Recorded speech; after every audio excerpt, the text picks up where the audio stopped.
Well, there you have it. A bunch of the Congress leaders there have jumped ships. In fact, they've abandoned Rahul Gandhi, and trouble mounts ahead of assembly polls in Kerala. 4 Congress leaders quit in Rahul's own constituency, Wayanad. No breakthroughs yet in Tamil Nadu seat-sharing talks as well with the DMK.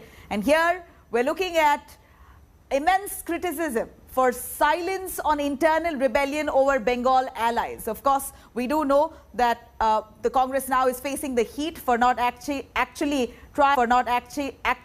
trying and putting efforts there to convince its own cadre. Questions over secularism now after allying with Islamist party. Congress now has to answer its own members, forget about its voter base. Now, DMK and ILI are facing major roadblocks in finalizing seat-sharing deal for the April 6 Tamil Nadu Assembly elections. Despite 2 rounds of talks, DMK's big brother attitude is not sitting well with ally Congress. While Congress is bargaining for 41 seats, DMK is willing to give just 22. Sources say that Congress is finding this deal unacceptable and is worried about the possibility of exploring other options.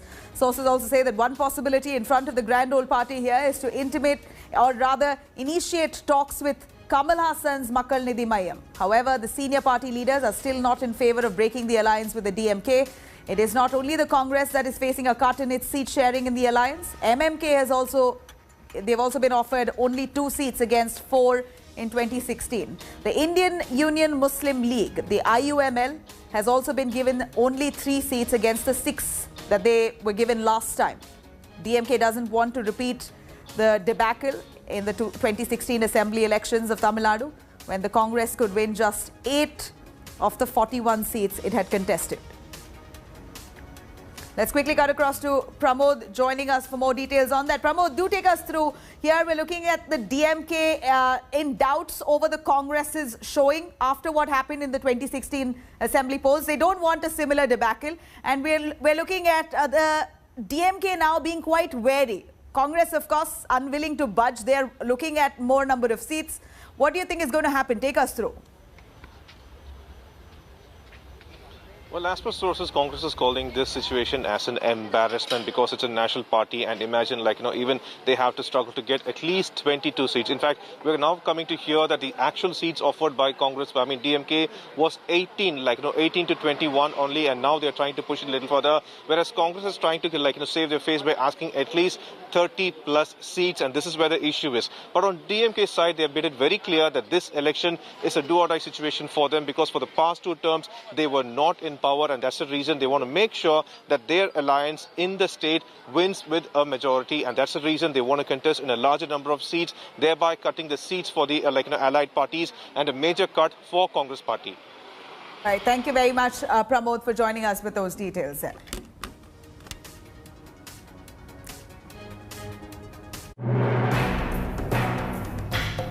Grand welcome didn't reveal plot twist. Sasikala 2.0 was the talk of the town. Followers ecstatic, opponents wary. Then a bombshell before poll campaign. Chinnamma takes a bow from politics. Unity pitch against common enemy DMK. EPS relieved, but space for one more twist.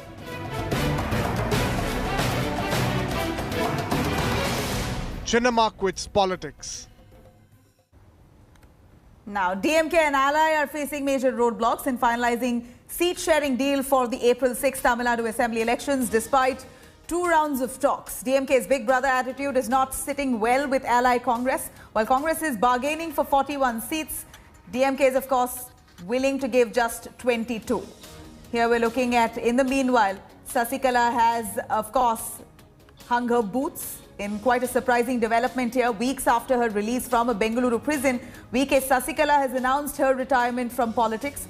In a letter, Sasikala has said very clearly that she's never aspired for power or position, and that their common enemy here is the DMK. Chinnamma called all the Amma cadres to defeat the common enemy here, which is the DMK, saying that she wants AIDMK to rule for the next 100 years in Tamil Nadu. Interestingly, Chinnamma said that She still remains instrumental in converting Amma's thoughts into action. Sasikala's nephew TTV Dinakaran said that Chinnamma wants the unification of AIADMK-AMMK cadre to defeat the common enemy, DMK, in the state.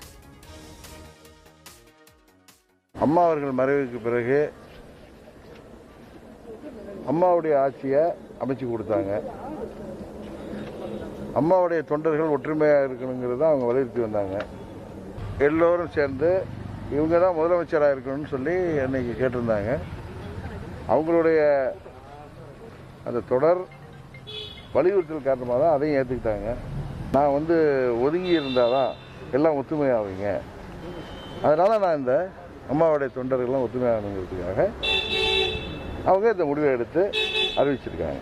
Each one in their political life has a choice to, opt in or opt out. And I think she made a valiant attempt at coming back, and there was a huge roadshow. But I don't think the AIADMK had any space for her or for her nephew TTV Dinakaran. And I think the obvious choice for her was to actually take care of her health. And I think as she ages gracefully, to kind of go into political retirement, because there was no space for her in the AIADMK. So I feel we have a fantastic government led by Mr. Edappadi Palaniswamy and Mr. O. Paneerselvam, and I don't think there was any leadership space for her. I think the right choice for her at that age and that health condition was to opt out.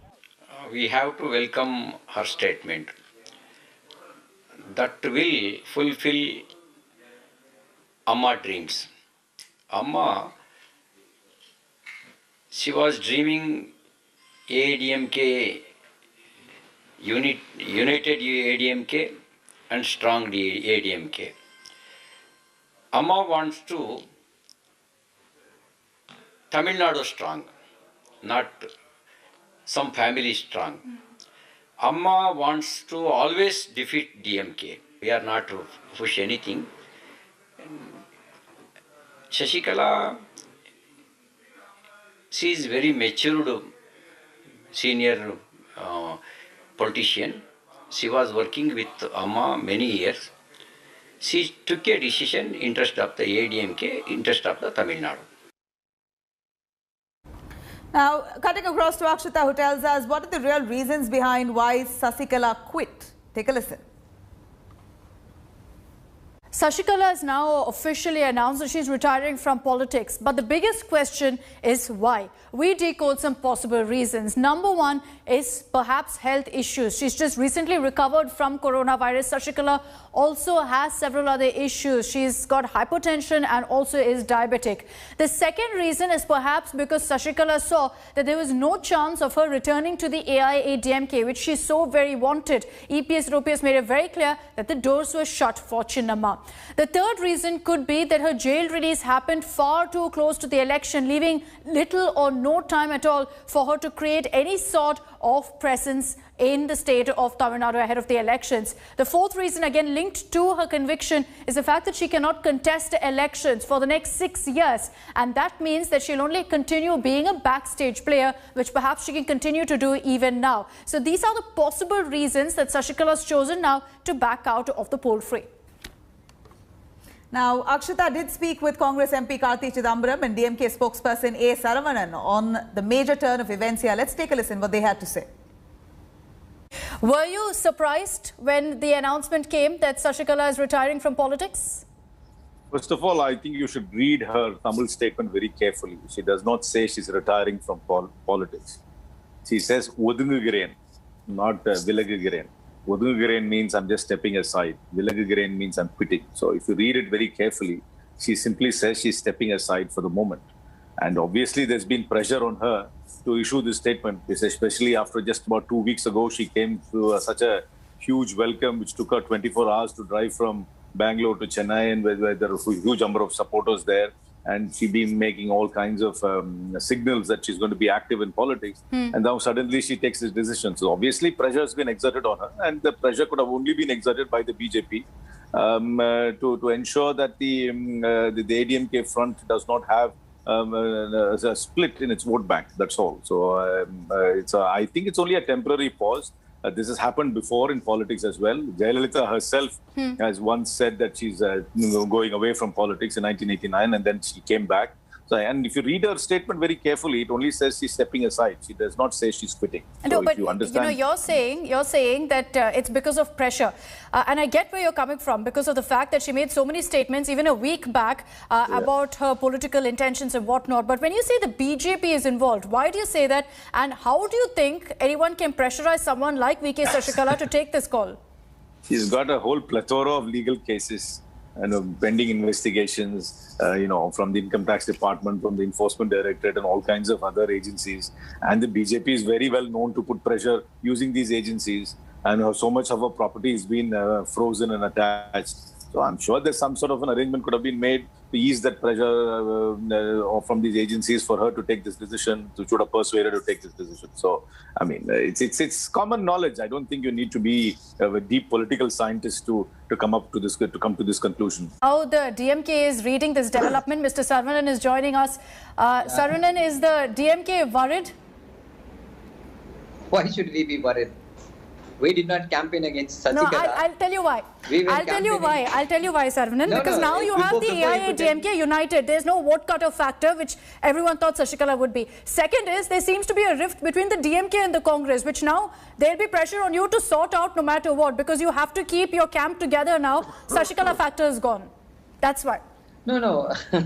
See, that's what, this is all this strawman fallacies. This will not work in politics. It may work well in an argument, but on the ground, it's not going to work. You are creating someone, you are creating a myth, then you are busting that myth. I think it's not going to work. See, Sashikala, we were opposing the policies of the Edappadi government. We were opposing how BJP and ADMK, both of them betrayed the interest of Tamil Nadu. And how does that Sashikala come into this equation? Where was she 1 month ago? Suddenly she was there and suddenly everybody was talking about her. And suddenly, so this is not going to have any impact. And if all these analysts who are saying that this will not allow this vote, that vote, if that is true, then I would say the people of Tamil Nadu are very smart. People who are supporting, who thought perceived support to Sashikala, they will think that she's being pushed out unceremoniously by the BJP. That is going to anger them. So they're not going to vote for that combine at all. So either way, it is not going to, it's like, see, what you said may be true. Only in one aspect. It is about capturing the ADMK party. That is all that is. No, but what about the pressure? What about the pressure on the DMK to ensure that now that no matter what, you're a united front? There's a lot of talk about the Congress, the VCK being very, very miffed with the DMK, Saravanan. See, that is all that is just rumors. There is nothing that is going on. In 2019, we ensured we made Mr. Rahul Gandhi as the prime ministerial candidate. Therefore, we gave 10 seats to them. Now, our leader, Mr. M.K. Stalin, is projected as the chief ministerial candidate. We know how to handle this. From 1967, we were having all rainbow alliances. We are experts at stitching alliances. So, there are rumors aimed at disturbing. They want to create a perception that all is not well within the DMK camp. That is not the truth. Now, let's take you through Sasikala quitting politics altogether. Will that now advantage the AIA-DMK? Of course, that's the question here. Now, it appears that there's no fear of any rebellion and mass defections as they were hoping, as the opposition was hoping. Now, EPS and the OPS, in fact, cement a proper place within the party now. With Sasikala out of the way, it seems like they've solidified their position. It's now easier for them to stake claim to Amma's legacy. That's what they've intended to do, and that's what it appears they're now headed towards. Now, of course, we're looking at a lot of developments in the state of Tamil Nadu. Kamal Haasan, for that matter, we're looking at Kamal Haasan now wanting to contest from a very important constituency. Rumours suggest that he's wanting to contest from Chennai's Alandur, where MGR, why it's an important constituency is because MGR intended to contest from this particular constituency starting from 1967 all the way to 1976. Now, well, we've heard Kamal Haasan time and again trying to stake claim on MGR's legacy. Let's take a listen at this detailed report.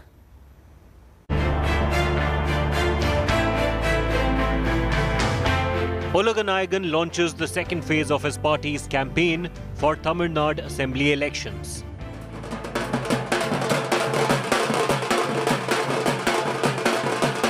Kamal Haasan's choice of venue to kickstart the campaign was Alandur. The Makkal Needhi Mayyam chief once again trying to draw a parallel with Puratchi Talaivar M.G. Ramachandran. This was a very constituency from which MGR had contested in his first few elections. Paringimalai, a part of Alandur, was from where MGR had contested in 1967 and in 71, and these were the places where MGR had started his political journey from, and this line has been reiterated by Kamal Haasan multiple times through his campaign rally now. Alandur has been suggested as one of those locations which are there in the list considered by Kamal's team to keep him as a candidate here. Sources in MNM say 4 seats in South Chennai are under consideration to field Kamal Haasan. They are Alandur, T Nagar, Mylapore and Velacheri. Kamal Haasan's choice of transport also stood out as he started off on the second leg of canvassing. He took the metro to Alandur, the common man's mode of transport. The youth and women are key focus areas for Kamal Haasan, as is evident from the manifesto he released. The MNM has promised to pay homemakers for their household work. Kamal's party is pledging 50 lakh new jobs in 5 years and jobs to graduates within 100 kilometers of their residence. He is also promising 50% quota for women in the uniformed sector. With these unique promises in his manifesto, Kamal Haasan is stepping into the role he's promising to play as a politician. That of a change agent. Bureau Report, India Today. Hi everyone, Preeti Chaudhary here. Hope you like this video. For latest news and analysis, like and subscribe to the India Today YouTube channel. And don't forget to press the bell icon to stay updated. Thank you for watching.